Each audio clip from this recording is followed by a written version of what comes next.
আনন্দময়ী চৈতন্যময়ী সত্যময়ী পরমে আনন্দময়ী চৈতন্যময়ী সত্যময়ী পরমে আনন্দময়ী চৈতন্যময়ী সত্যময়ী পরমে। মা এবং পরম ପ୍ରଭୁ ଆମ ସମସ୍ତ ସନ୍ତାନ ମାନଙ୍କର ଅନ୍ତର ଭରା ବିନୀତ ପ୍ରଣାମ। ସମ୍ମାନର ଯଦୁ ଭାଇ ଏବଂ ଶ୍ରୀପତି ସାରଙ୍କୁ ମୋର ପ୍ରଣାମ। ଏହି ଦିବ୍ୟ କାର୍ଯ୍ୟରେ ଯୋଗଦାନ କରିଥିବା ସମସ୍ତ ଅପଭାଇ ମାନଙ୍କୁ ସମସ୍ତଙ୍କୁ ପବିତ୍ର ଅକ୍ଷୟ ତୃତୀୟାର ପବିତ୍ର ଦିବସରେ ମୋର ହାର୍ଦ୍ଦିକ शुभेच्छा और अभिनंदन। जो विषयटी अच्छी आज आलोचना वेरी वेरी इम्पोर्टाट आज जो विषय वस्तु होती चेष्टा करी माँ कौन कहते ठीक भाव धरी पारे ठीक भाव उपस्थापन करने टोटाली साधनार कथा आम जीवन अत्यावश्यक। माँ एवं प्रभु पाखे प्रार्थना करवा यथार्थ भाव बुझे बुझेबारे और ठीक भाव उपस्थापन कर सहायता करंतु। मातृ रचनावली वॉल्यूम 15 जुलाई 1958 आज विषय वस्तु रही। प्रथम माँ साधक साधक माँ को क्वेश्चन कर प्रथम क्वेश्चन टी पढ़ा से क्वेश्चन पचारि माँ उत्तर तार सल्यूशन प्रथम क्वेश्चन पढ़ा why and through what mechanism does mental formulation dissipate an experience cause it to lose the major part of its power for action on the consciousness. तार ओडिया पढ़ा कहीं केउ सब प्रणाली अवलंबन करी मनोगत विरचना एक अनुभूतिर अपचय चेतना उपरे कार्य करने लगी ताहार जो शक्ति रही थाए ताहार बृहत्तर अंशटी को नष्ट करदेवार कारण होता है।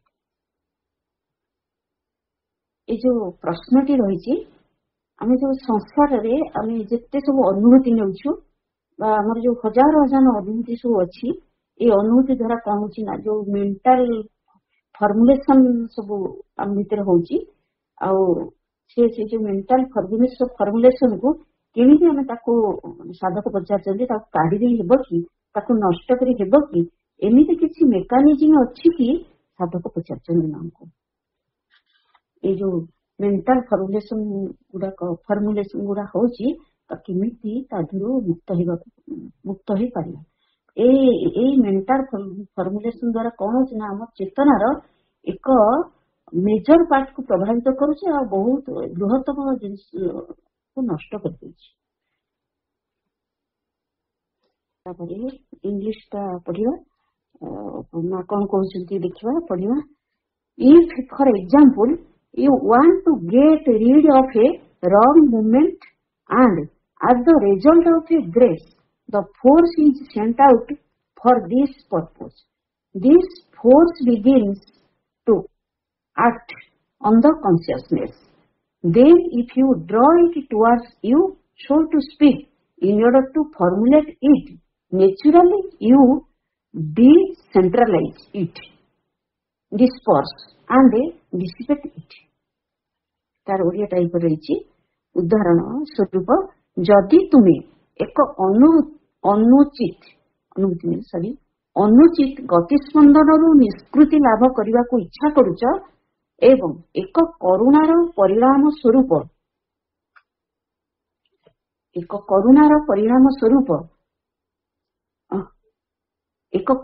परिणाम रूपे सही उद्देश्य रे जदि शक्तिर प्रेरण करा जाउछि तेबे एही शक्ति चेतना उपरे कार्य करने को आरंभ कर देउछि।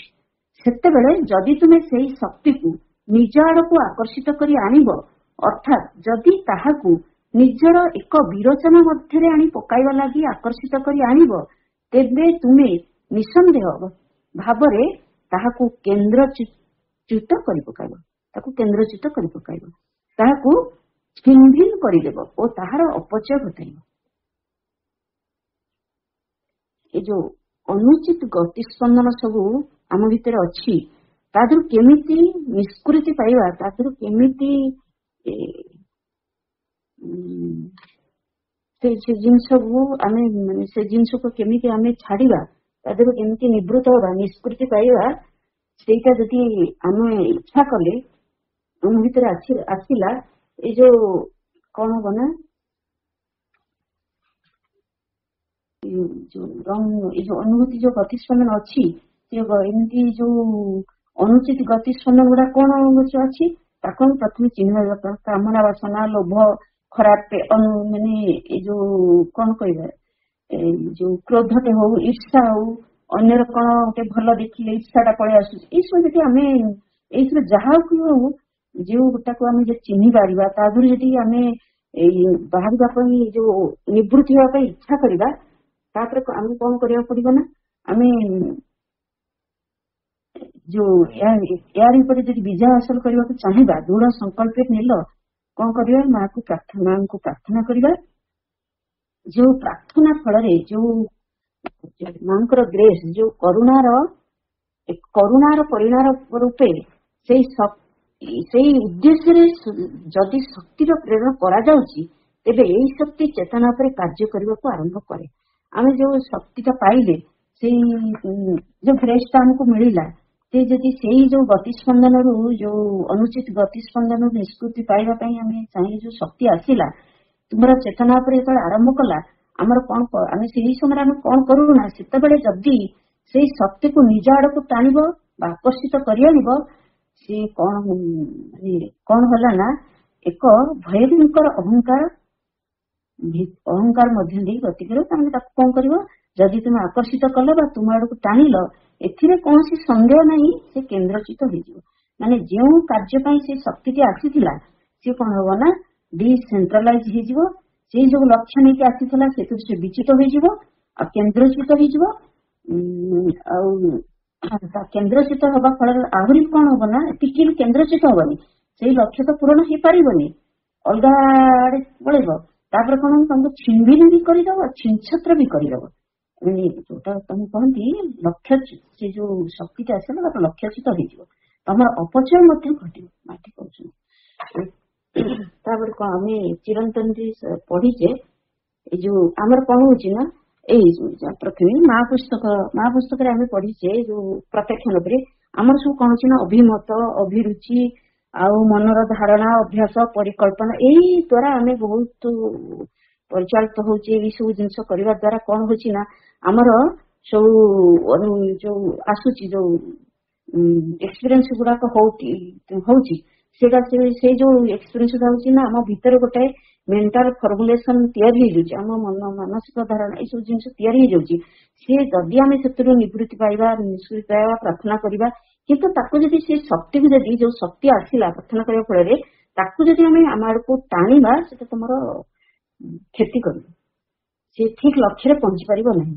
ଏଇ ଚିରନ୍ତନୀରେ ଅଛି, ଆମେ ଶକ୍ତି ଆଡକୁ ନିଜ ଆଡକୁ ଟାଣୁନି। ଆମେ ଆଗରୁ ଚିରନ୍ତନୀ ବି ଆଲୋଚନା ହଉଥିଲା, ପଢିଛେ, ଆମେ ଶକ୍ତିକୁ ନିଜ ଆଡକୁ ଟାଣିବା ନାହିଁ। ଯଦି ଆମେ ଶକ୍ତିକୁ ନିଜ ଆଡକୁ ଟାଣିବା, ତା କଣ ହବ ନା, ତାର ଆମର ବହୁତ ଅପରିଣାମ ଘଟିବ। ତାକୁ ଆମର କଣ ହବ ନା, ଆମକୁ ଗୋଟେ, ଏଇଠି ମା କହୁଛନ୍ତି କଣ ହବ, ଆମକୁ ଛିନଭିନ କରିଦବ, ଆଉ ବହୁତ ଛିନଛତ୍ର କରି ଅପଚୟ ଘଟିବ। ତାମାନେ କଣ, ତୁମେ ଗୋଟେ ଏମିତି ଗୋଟେ ତମେ ଗହ୍ୱର ଭିତରେ ବି ପଡିଦବ। କାହିଁକି ନା ଏଇ ଯୋଉ ଶକ୍ତିଟା ଆସିଲା, ଏଇ ଶକ୍ତିକୁ ଏଇ ଚିରନ୍ତନୀରେ କହିଛନ୍ତି କଣ ହବ ନା, ତୁମେ ଶକ୍ତିକୁ ଆକର୍ଷଣ କରିବାର ଇଚ୍ଛା ହେଲା ଭୟଙ୍କର ଅହଙ୍କାର। ଏହା ହଉଛି ଗୋଟେ ଭୟଙ୍କର ଅହଙ୍କାର। ତୁମେ ଆବିଷ୍କାର କରିପାର, ତୁମେ ନିଜକୁ ଖୋଲି ଧରିପାର, ତୁମେ ନିଜକୁ ଦେଇପାର, କିନ୍ତୁ କେବେ ନେବା ପାଇଁ ବା ଅଭିଳାଷ କରନି। ଯେତେବେଳେ କିଛି ବିଗିଡି ଯାଏ, ଆମେ କଣ କରୁନା, ଈଶ୍ୱରଙ୍କ ଉପରେ ଦୋଷଟି ଲଦି ଦଉ। ସେ ଆମେ ଜାଣିପାରୁନାହିଁ ଯେ ଆମର ସେ ଉଚ୍ଚାକାଂକ୍ଷା, ଅହଙ୍କାର, ଅଜ୍ଞାନ ଆଉ ତୁମ ଆଧାରରେ ଯୋଉ ଦୁର୍ବଳତା ଥାଏ, ଆମେ ସେଇ ଜିନିଷ ଲାଗି ଆମେ ଶକ୍ତି ଉପରେ ବି ଆମେ ଫୋର୍ସ କରି ତାକୁ ନିଜ ଆଡକୁ ଟାଣୁ। ଏଟା ମନା କରିଛନ୍ତି, ମା କରିବେନି। କଲା ମାନେ ତମର ଏଇ ସବୁ ତମର କ୍ଷତି ହବ। ଏମିତି କି ତମେ ଦେଖିବ ତମେ ନିଜ ଚିରନ୍ତନରେ ଅଛି ତୁମେ ଗୋଟେ ଗହ୍ୱରର ଫନ୍ଦ ମାନେ କଣ ସାଧନାର କଲେ କଣ ହବ ଆମେ ଗୋଟେ ଗହ୍ୱରର ଫନ୍ଦ ଉପରେ ଟିକେ ଯେତେ ଟାଣିଲେ କଣ ହବ ନା କଣ ହବ କେତେବେଳେ କୋଉ ମତେ ସେ ଗହ୍ୱର ଭିତରେ ପଡିଯିବା ତା କହିହବନି ସେସବୁ ଆମେ କଣ କରୁ ଭଗବାନଙ୍କ ଉପରେ ଦୋଷଟି ଦଉ। ତାପରେ ପାରାଗ୍ରାଫକୁ ଯିବ।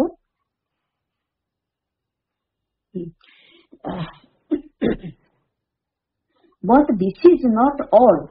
The simple fact of speaking to another person opens you automatically to whatever may come from him.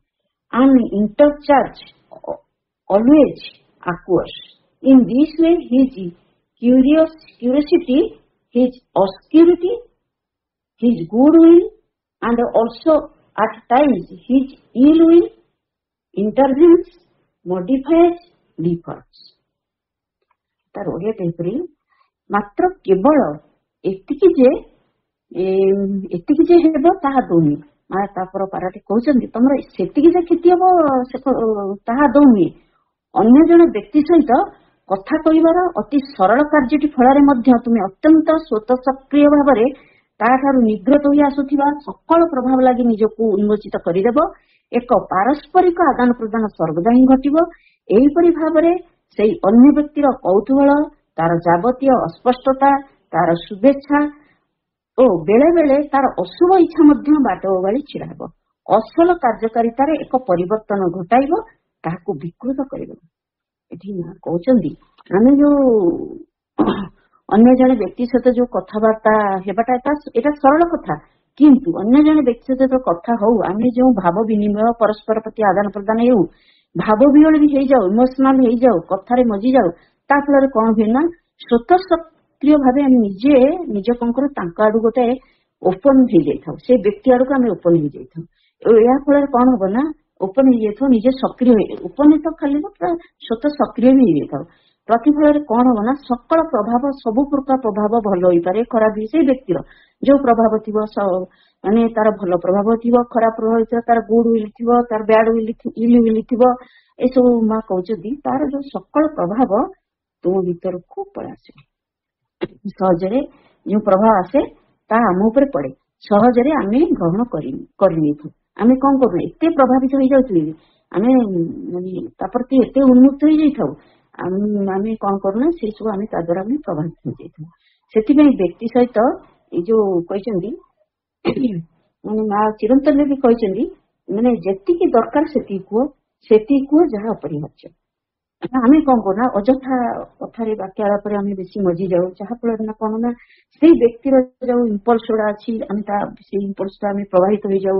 Bad ବି ହେଇପାରେ ଖରାପ ବି ଇମ୍ପଲ୍ସ ଥାଇପାରେ ବ୍ୟାଡ ବି ଥାଇପାରେ ଆମେ ବେଳେ ବେଳେ ବ୍ୟକ୍ତି ପ୍ରତି ଏତେ ଇମ୍ପ୍ରେସ ବି ହେଇଯାଉ କଣ କରନା ସେ ଗୋଟେ କଣ ଭଲ କହିଲା ତା କଥା ଦେଖିକି ଖରାପ ମାନେ 10 ମିନିଟ୍ ଭାବୁ କି କଣ ଗୋଟେ ଶୁଣିଦେଲୁ କାର ଗୋଟେ ଭଲ କଥା ଶୁଣିଦେଲୁ ତାକୁ ବି ଘଣ୍ଟାଏ ବସି ଭାବୁ ଆ ଦ୍ୱାରା କଣ ଆମେ ସେଇ ବ୍ୟକ୍ତି ଚେତନାରେ ବହୁତ ସମୟ କଟୁ ଯାହା ଫଳରେ ଆମେ ମାଙ୍କର କି ଭଗବାନଙ୍କ ଚେତନାରେ ଆମେ ରହିବା ପରିବର୍ତ୍ତନ ବ୍ୟକ୍ତି ଚେତନାରେ ଆମର ବହୁତ ସମୟ କଟେଇ ଦଉ। ଏଟାକୁ ମନା କରିଛନ୍ତି ଆମେ ଯେତିକି ଆବଶ୍ୟକ ସେତିକି କଥା କହିବା ଯେତିକି ଦରକାର ସେତିକି ମିଶିବା କାହିଁକି ନା ଏଇ ଯୋଉ କଣ ହୁଏ ନା ଆମ ଭିତରେ ତାଙ୍କର ଇମ୍ପଲ୍ସ ଗୁଡାକ ଆସି କାର୍ଯ୍ୟକାରୀ ହେଇଯାଏ ଆମେ ତା ଦ୍ୱାରା ପ୍ରଭାବିତ ହେଇଯାଉ।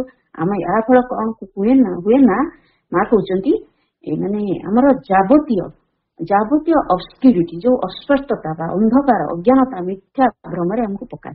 ବେଳେ ବେଳେ ତାର କଣ ନା କହିଲି ଗୁଡ ୱିଲ୍ ଆଉ ଯୋଉଟା ଇଲ୍ ୱିଲ୍ ଅଛି ଯୋଉଟା ସବୁ ତମ ଆମର ଜୀବନ କ୍ଷେତ୍ରରେ ବାଟ ଓଗାଳେ ହେଲା ଆମେ ଗୋଟେ କାର୍ଯ୍ୟ କରିବାକୁ ଯାଉଥିବା ଆମେ ତାକୁ ଭାବିବା କଣ କରିବା ସେ ଲୋକଟା ପୁରା ଏଇ କଥା ଏଇ କାର୍ଯ୍ୟ କରୁଥିଲା ବେଳେ ଏଇ କାମ କରୁଥିଲା ଆମେ ତାକୁ ଆପଣେ ସେ ତା ଦ୍ୱାରା ଖରାପ ହବ କି ଭଲ ହବ ଆମେ ତା ବି ଚିନ୍ତା କରୁନା ସେ ପୁରା ଗୁରୁଜନ ଲୋକ ସେ ମାନେ ମୋ ଠାରୁ ବୟସରେ ଅଧିକା ସେ ପୁରା ଏଇଆ କହୁଥିଲେ ଏଇ କାମ ଏଇଆ କରୁଥିଲେ ଏମିତି ଆମେ ବହୁତ ମାନେ ଇମ୍ପ୍ରେସିଭ ହେଇଯାଉ ପ୍ରଭାବିତ ହେଇଯାଉ। ଆମେ କଣ ହୁଏ ନା ଆମର ରାସ୍ତାର ଆମ ଜୀବନର ଗତିଧାରା ବି ବଦଳିଯାଏ। ଆମେ ସେ ବିଷୟରେ ଚିନ୍ତା ବି କରୁନା କୋଉଟା ଠିକ ଭୁଲ ଏମିତି ଚିନ୍ତା ବି କରୁନା କଣ ନା ଲାଇଫ ଟାକୁ ପୁରା ବିକୃତ କରିଦଉ।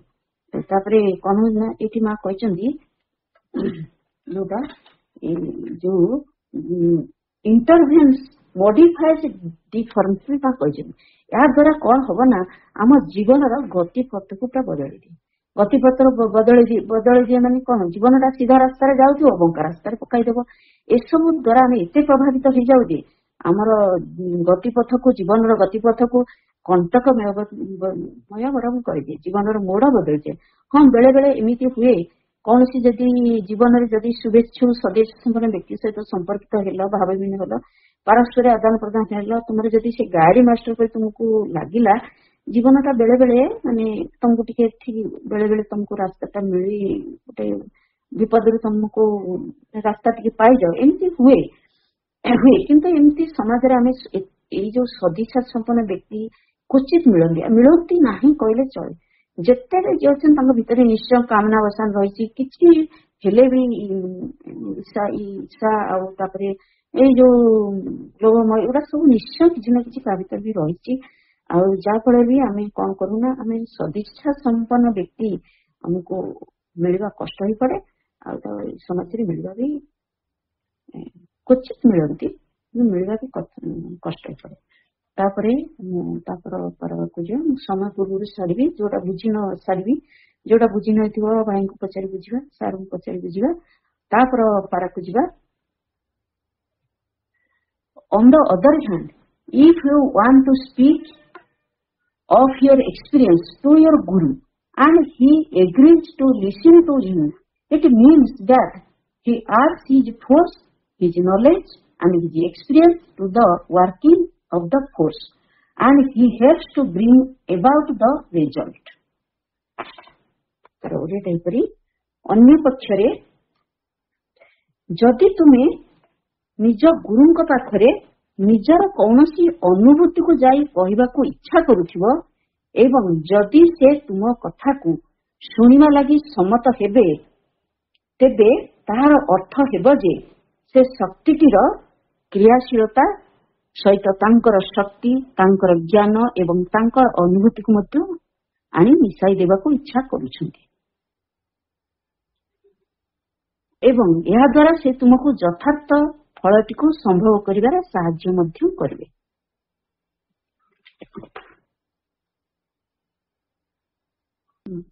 तापरे हमर आमे तो जानिछे मा गुरु आमे जानिछे हमर आमे गुरु बोली काहा को मानिबा डिवाइन गुरु। आमे कौन सी व्यक्ति विशेष को गुरु बोली मानिबानी, काहेना से माने निहाती जहाले भी जोटा कहली कामना वासना किसी ना किसी ये द्वारा प्रभावित थांती। आमे आम पई वर्तमान आम पई आमे श्रीमा श्रीबुद्ध होचंती हमर गुरु। आमे एई जो विषयटी चली होची ने 1958 मसीह रे ई कथा साधक कहते। आतेबले कौन हो प्रभु साधक मानकर जहाँ भी प्रोब्लेम होता सी प्रभु को जनाऊे, प्रभु तार उत्तर देउथिले, समाधान बाट बताउथिले। तापर माँ सब कथा शुणुले, साधक मानकर उत्तर देउथिले। आमे जानिछे द्वापर जुगे भगवान श्रीकृष्ण को जो माने गुरु बोली मानुथिले से माने केते सुरक्षित रहिथिले। से थिले दिव्य गुरु। गीता निबंधमाला रे प्रभु ये गुरु विषय रे लिखिचंती। वर्तमान समय आमर श्रीमा श्रीबुद्ध हेले आमर गुरु। से स्व शरीर रे नथिले मध्य सुखरे अछंती। एही विश्वास रखियो पड़िबो। सब कथा नीरव रे मां को फोटो सम्मुख रे बसी जानिबो केबो। वर्तमान मां को सम्मुख रे बसी आमर अनुभूति कहि परिबा। आमर गुरु होचंती श्रीमा श्रीबुद्धंकर रचित ग्रंथ होचंती आमर गुरु। आउ श्रीमा श्रीबुद्ध होचंती आमर गुरु। से गुरु को कौन करबा ना आमर जो कहते जदि गुरु पाखरे निजर कौन सी अनुभूति को जाई इच्छा करुथिबो, कहबाकू जाई इच्छा करुथिबो, जदि तमे गुरु इच्छा करबा को गल, जदि से कथा को सुनिबा लागि से सम्मत हेबे, ताहले तार अर्थ हेबो जे से शक्तिटीर मिसाई दियंती। तांकर जो क्रियाशील तांकर जो शक्ति तुम भीतर जो शक्ति की क्रियाशील होती शक्ति मिसी जाए तांकर अनुभूति की मिसई दियंती। द्वारा कौन हुए ना तुम शक्ति की तुम भीतर जो तुम जो अनुभूति भी कहूथिल तमर जो असुविधा भी तुम जनईथिल से द्वारा तुम कौन होना तुम सामर्थ्ययुक्त शक्तिशाली और तुम जीवन को सरस सुंदर सौंदर्यमय कर भी सहायता करते आम कौन करवा आम जो आम गुरु ब्रह्मा गुरु विष्णु गुरुदेव महेश्वर गुरु साक्षात परम ब्रह्म तस्मै श्री गुरुदेव नमः आम एसबू गुणर अधिकारी वर्तमान आमको श्रीमा श्रीबंध होचंदी हमर गुरु आमे तांकरी पाखरे ही आमे सब आमर अनुभूति जणाई परिबा शांत नीरव रे बसी तांको जणाई परिबा तांको गुरु बोली मानि परिबा तांको पाखरु जो शक्ति आसीबो तुम जीवन क्षेत्र रे तुम प्रयोग करि परिबो तुमर कथा को तांकर ग्रंथ को पढ़ी तुम तांको से कथा को मानि की चली परिबो एमिति की माने चंपला स्पीक रे अछि चंपलाल जेतବେଳେ गस्त करुथिले एठी हैदराबाद जाइथिले सेतବେଳେ तांको गोटे तांको ये जो कोन कहले जो अंगूर बगीचा को डका हिथिला जाइथिले तांको सहित मधुसूदन रेड्डी चंपाबेन थिले से जेतବେଳେ तांको गोडरे सब माने जेतବେଳେ जे तांको भेटिबा को आसंती से करती ना गोड़े कपड़ा बांधि दिखती कहीं ना सी जो लोक पादछुआ को आसवे सी शक्ति जो खराब जिन पूर्व पार पढ़ी से भीतर प्रवेश कर माँ को प्रार्थना भी करती गोड़े सब मान कपड़ा बांधि था कौन करती जो से अंगूर बगीचा भितर जाए बस गोटे मोटा है स्त्री लोक ये चंपलाल से बुक टी अच्छी चंपलाल निजे लिखिं कौन कर जो मोटा स्त्री लोग जन आसी पदछुआ कर सी पूरा दौड़िले से जगह छाड़ी पूरा दौड़ी जाए केते बाट जा माने गोटे जगार पड़ी मुछाईले जो साष्टांग अणाला मधुसूदन रेड्डी चंपाबेन पचार आप एमती कहीं गले सी तो पादछुई को आस कले ना ना मुझे जानीपारि सी जड़े सी होचंती विराट अपशक्ति आसुला मुझे केबे मुकाबला करि परिबिनी से जगह छाड़ी पळेली से जगह छाड़ी पळेथि एसब कही आमे जानिचे केते साधक अछंती चंपलाल हो कि नीरज बरण हो कि अन्य सब जिते साधक मान अरविंद हूँ आम तुम गुरु बोली मानि पारे कि मानि पारे केवल श्रीमा श्रीअरविंद को गुरु बोली मानवा से प्रार्थना जहाँ भी जो आम निवृत्ति पाइब जो गति स्पंदन निष्कृति पाइबा चाहिए जो प्रश्न पचारि जो मेंटाल फर्मुलेशन सब आम भितर हो जो अनुभूति माध्यम आ द्वारा कौन होना आमर बृहत्तर अंशटी नष्ट हो जाए बृहत्तर अंशटी नष्ट चेतनार बहुत बृहत्तर अंश नष्ट होमती कौन मेकानिजम अच्छी क्यों प्रणाली अच्छी सब चैप्टर कहते विषय वस्तु रही आम चेतनार बृहत्तर अंश को नष्ट कर दिए but does not the harm caused by the formulation still कहते जदि तुम जो मानसिक माने विरचना जो मानसिक विरचना द्वारा घटी क्षति तथापि रही न था कि साधक पचार माँ कही हाँ थाए मात्र गुरु तार परिपूर्ति कर दिखती अर्थ गुरु तार जो क्षति होता है जो बृहत्तर अंशटी नष्ट होता है जो क्षति होता है गुरु तार इंग्लीश रही परिपूर्ति कर रिपेयर मरामती कर दिखती ठीक कर दिखती तुम्हारे जो बृहत्तर अंश जो नष्ट होता है ताको परिपूर्ण कर दिखती माने माँ को प्रार्थना करवा माँ को जमेवा माँ श्रीबंध होमर गुरु से तूल नथिले भी सुखरे अच्छा गुरु वर्तमान समय ग्रंथ पढ़ा कहवा चलवा आम जीवन टाक से दिगरे नवा।